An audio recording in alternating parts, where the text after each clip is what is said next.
Bonjour, aujourd'hui une petite vidéo pour parler du, du syndrome du sauveur et surtout de la guérison. La guérison et la place du sauveur, ne pas tomber dans ce schéma de sauveur sauvé dans votre phase de guérison. Je m'explique. Quand on est assez faible et qu'on choisit faible, qu'on a l'impression, c'est toujours une impression de se croire faible et pas assez fort pour... on se met en position déjà de victime, de soumission, et on se remet dans une sorte dans notre propre rôle de guérison, dans un statut de... pas active, de soumission, de passivité. Si on prend cette place-là, elle n'est toujours pas la bonne.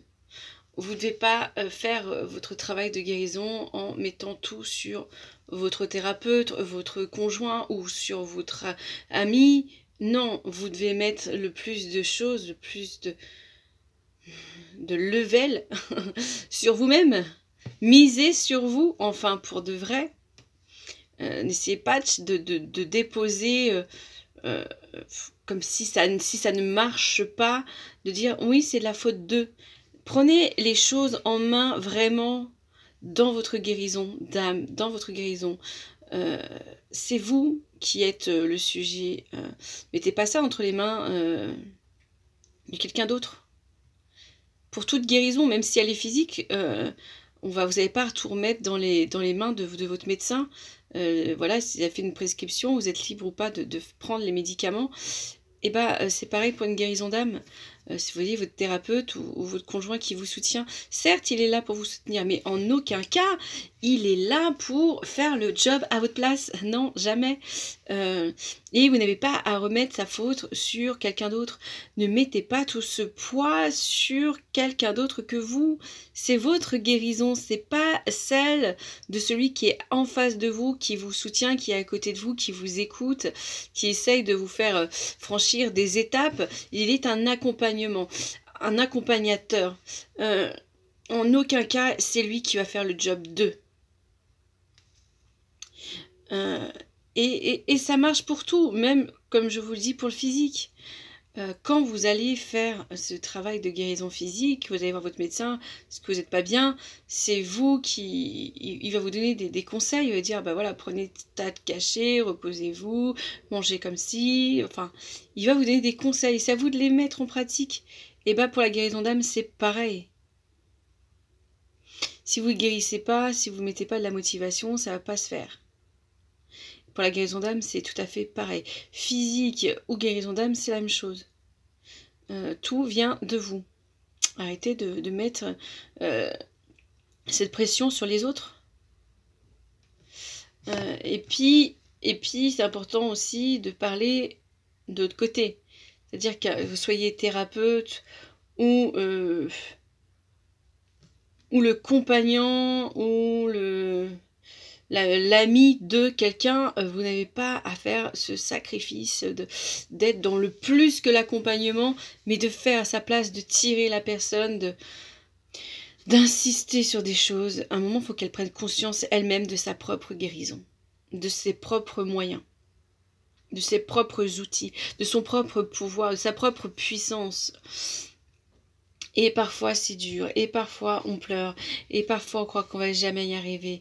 Et c'est dans ces moments où vous êtes vraiment très bas, vous êtes au bout de vous-même, que vous pouvez aller chercher l'énergie chez l'autre. Et vous donne la juste énergie en vous disant des mots de soutien, mais si, tu vas y arriver, mais je suis là, je t'accompagne, je t'épaule. Ces mots-là, ils sont importants. Accompagner, épauler, oui, ils sont importants. Mais ne pas mélanger. Si la personne a besoin d'une pause, faites une pause. Trouvez son rythme, mais ne forcez pas. Et ne vous mettez pas cette pression de dire « il faut que je la sauve, c'est mon rôle ». Non, personne ne sauve personne. La seule personne qui va se sauver, c'est soi-même. On va se sauver soi-même. On va aller chercher les outils, les bonnes personnes, la bonne énergie. C'est à nous, en période de guérison, d'aller chercher sa guérison, et non le contraire. C'est pas à l'autre de nous imposer sa façon de guérir aussi. C'est à nous de chercher notre propre moyen de guérison. Comment on va guérir? Comment on se regarde? Comment on va chercher ce qui nous gêne? Tout ça, ça nous appartient. Et c'est vraiment très important parce que souvent, j'ai quand même l'impression qu'on mélange un peu tout dans notre guérison. C'est ce que je remarque quand même chez certaines personnes qui m'entourent, c'est que elles attendent que quelqu'un vienne les sauver. Elles vont attendre longtemps. Mais ça leur permet de rester dans une zone de confort. C'est aussi une zone de confort de rester dans cette perception de victimisation et d'attente. C'est-à-dire que si voilà, je n'avance pas, si tous les malheurs m'arrivent, c'est pas de ma faute. Ça, c'est un positionnement de victime. Et personne n'est victime de quoi que ce soit. On a choisi de vivre ça. On a laissé l'autre nous imposer ça. À un moment donné, on l'a lâché prise, on a dit « Ok, vas-y, fais comme tu veux. » Voilà. Et bah oui, fais comme tu veux, il a fait comme il voulait, il s'est dit à quel moment elle va me dire stop, à quel moment on va prendre la force et le pouvoir sur moi et me dire stop, je m'en vais, stop, j'arrête. Et c'est ça. Il n'y a pas de personne, d'âme née pour être victime toute sa vie. Et aucune âme n'est là aussi pour être bourreau toute sa vie.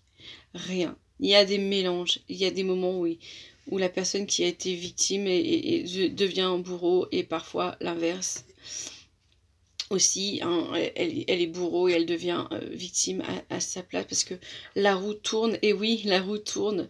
Elle tourne pour nous faire comprendre ce qu'on a fait vivre à l'autre ou ce que l'autre a vécu l'autre. À un moment, ça change et on le vit ce que l'autre a vécu. Pas forcément de la même manière. Mais il y a tellement de manières pour être victime de quelque chose et être bourreau de quelqu'un. Donc, voilà, c'est comme ça. C'est comme ça qu'on doit voir les choses. Et c'est important de ne pas être enfermé dans un cercle de « j'attends qu'on me sauve » parce que on se guérit pas comme ça. On peut pas se guérir comme ça, c'est ce que on est dans un mauvais positionnement. Le pire, c'est quand vous avez une relation amoureuse, construite sur une base de « il m'a sauvé, grâce à lui, il m'a sauvé du tout », parce que vous êtes dans un amour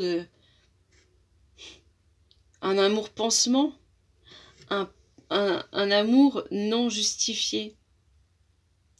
C'est-à-dire que le parfait amour, c'est celui de l'équilibre. C'est-à-dire que de soutien, d'égalité. Et si vous êtes dans un amour de guérison, où l'autre vous a réparé parce que vous n'avez pas voulu vous réparer vous-même, vous n'avez pas trouvé ce courage de vous réparer vous-même, vous êtes dans toujours, vous lui mettez une importance supplémentaire, vous le mettez à un piédestal où il est le dominant, ou plutôt le bourreau quand même, parce que c'est-à-dire que s'il vous lâche, s'il fait un mauvais pas, s'il choisit de vous lâcher, et ben, il devient votre bourreau, votre destructeur.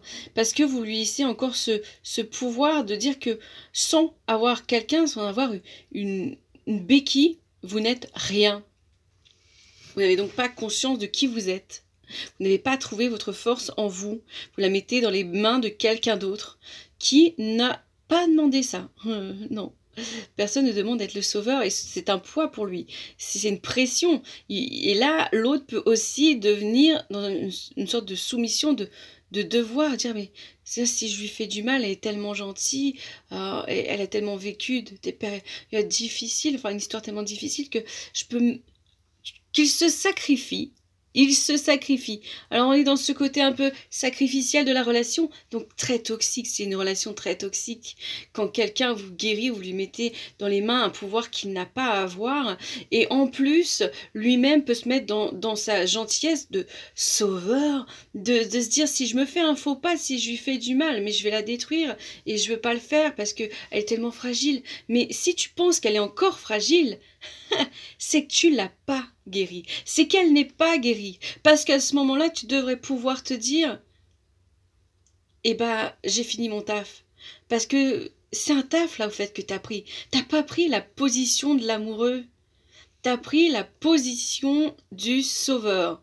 Donc le sauveur, une fois qu'il a sauvé l'autre personne, eh ben, son rôle, c'est de partir. Donc si pour toi, dans ta tête, des fois, tu te dis, je suis pas vraiment heureux, mais elle est tellement gentille, mais elle est tellement belle, elle est tellement fragile, elle a tellement vécu dur enfin, je peux pas lui faire ça, quoi. Alors, je sais pas si je suis vraiment heureux, mais, mais ça me fait plaisir de la voir heureuse. Enfin, voilà, si toi, tu te positionnes encore avec tous ces questionnements où tu sais pas trop où tu en es, c'est que t'as pas fait ton taf de sauveur. C'est qu'à un moment, tu t'es gouré dans le rôle que tu devais avoir auprès de cette personne. Soit tu es vraiment celui qui doit l'accompagner à ses guérisons et tu t'es mélangé et donc là tu t'es trompé. Soit, enfin, on a toujours ces expériences pour comprendre qu'à un moment on s'est lourdé dans notre façon d'agir. On n'a pas donné le bon message. À la place de vouloir sauver l'autre, il faut, surtout si vous êtes amoureux, si il y a quelque chose de charnel entre vous, ne vous mettez pas à vouloir la guérir. Ne l'aidez pas dans ce sens-là, où vous la mettez en tant que thérapeute, où vous mélangez les rôles. Parce qu'après, voilà, comme je vous le disais, une fois que le sauveur il a sauvé, il s'en va. Il remercie, il est heureux d'avoir fait son travail et il s'en va. Hein, il ne reste pas avec toutes les personnes qu'il a sauvées. Il faut savoir aussi se libérer et se dire que si on a ce rôle de sauveur, qu'on s'attribue, on s'attribue, c'est d'en sauver le maximum. Donc si vous mettez par contre en tant qu'accompagnateur, c'est pareil. À un moment, on a fini d'accompagner. Il faut savoir passer le relais. On est là, quand on est dans un travail, en tant que thérapeute, il faut savoir lâcher prise aussi, de se dire, bah, une fois que j'ai fait mon taf, je tourne la page, je passe à autre chose. Mon but, c'était de l'amener à la guérison et qu'elle connaisse ses forces, ses puissances, et qu'elle retrouve foi et amour d'elle. Une fois que le travail, il est fait, il est fait. Vous pouvez lui dire, eh ben, je suis heureuse que tu aies trouvé ton chemin. Maintenant, je pense que tu n'as plus besoin de moi pour avancer. Et tu avances. C'est pas essayer de le garder le plus longtemps possible. Là, il y a des thérapeutes où ça, malheureusement, ça devient ça. Où ils s'en fichent que leur patient, il avance ou il n'avance pas tant qu'il leur rapporte de l'argent. Et là, c'est encore des choses qui vont se révéler. Alors voilà, j'avance dans mon cheminement pour vous dire que c'est des choses qui vont se révéler avec justement ces gens qui vont dire, mais attends, ça fait tant d'années que je suis avec cette personne, ils vont rencontrer une autre personne et il y a des choses qui vont se débloquer tellement plus rapidement parce qu'ils vont appuyer sur les bons boutons et parce que leur but, c'est vraiment que tu avances, que tu guérisses. Et c'est là où le ménage va se faire aussi chez certains thérapeutes. Parce que voilà, le but c'est que vous preniez votre envol. Et puis vous sentez les... Alors évidemment, c'est pas toujours la faute du thérapeute. Je m'explique, il faut que vous aussi, vous ayez vraiment l'envie de changer, de faire le taf. C'est-à-dire que si on vous demande des choses à faire et que vous les faites jamais, si vous ne changez pas votre état d'esprit, que vous murez dans un rôle de victime ou un rôle de flemme, de procrastination, et ben ça va pas vous faire avancer et ce sera pas la faute du thérapeute, c'est vous qui ne mettrez pas la volonté ou la force de y arriver. Donc, voyez, soyez aussi juste avec vous-même. Est-ce que vous mettez tous les moyens pour arriver à vous sauver, à vous guérir vous-même? Est-ce que vous y mettez toute votre volonté? Voilà, parce qu'il y a des personnes, ça fait beaucoup de temps qu'elles y sont, mais elles n'ont pas cherché à creuser vraiment dans leur profondeur, dans leur obscurité, dans leurs points faibles, pour réussir, voilà, et le thérapeute y suit, hein, suit le rythme de la patiente aussi, ou du patient, et tant qu'il voit qu'il y a encore des choses, voilà, que ça n'avance pas, que ça stagne, il reste à ce point de départ. Vous êtes le moteur.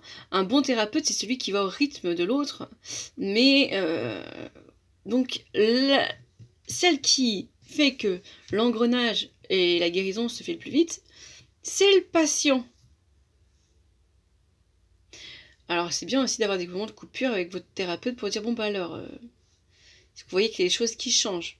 Souvent si vous posez la question, enfin si vous posez cette question, c'est bien pour que vous mettez en analyse de dire non, ou oui ça coince encore, ou oui j'ai vu que ça avait beaucoup bougé. À un moment, un thérapeute doit arriver à une sorte de petit bilan, de se dire, surtout s'il ne voit pas de changement, de voir si vous prenez conscience que vous ne bougez pas. Ça fait partie de la thérapie. D'une bonne thérapie. En tout cas, pour ma part, c'est comme ça que je vois les choses. Donc, voilà. Posez-vous maintenant, bah voilà, posez-vous. Voyez si vous êtes vraiment dans votre rôle, dans votre façon de voir.